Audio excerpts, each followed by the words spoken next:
Oh, it's soon New Year's Eve. A different New Year's Eve, perhaps, but then what New Year's Eve is not different? What is the new? What is difference?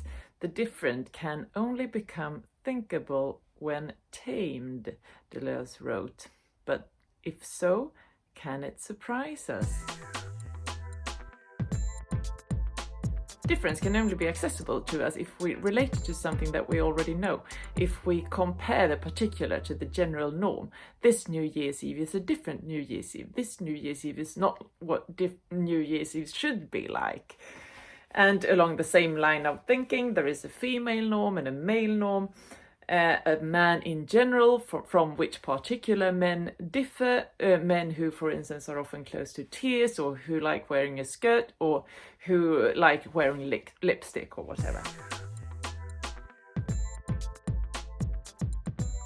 But we don't have to understand difference this way. What if we instead listen to Gilles Deleuze and learn to notice that every expression of life indicates the unavoidability of variation? This is a man who wears a skirt, this is a man who lacks control, this is a man with a tattoo, this is a man who often cries, this is a man with lipstick, and so on. Every expression of a man indicates the infinity of what goes by the name of a man. This is a New Year's Eve with not so many friends. That was a New Year's Eve with many friends. This is a New Year's Eve with almost no hope. That was a New Year's Eve with lots of hope, and so on.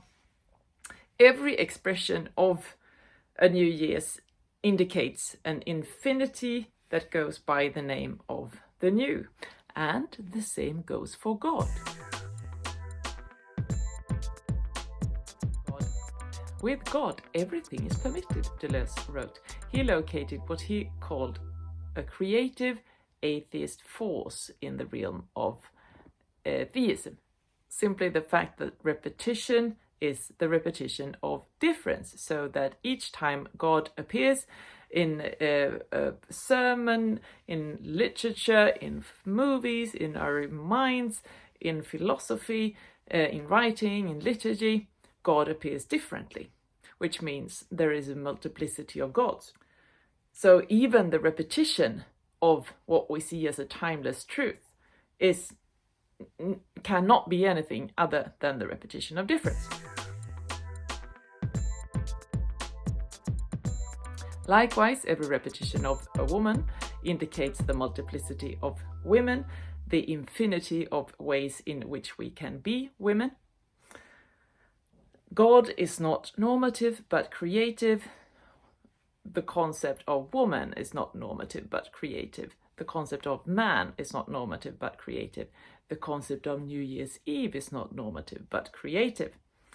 What can appear is endless, and the further a New Year's Eve is from the norm, the more likely it is to remind us of the fact that the norm as such is only a repetition of difference.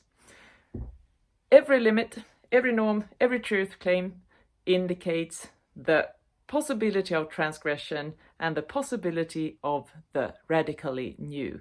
Remember that this New Year's Eve. Happy New Year's!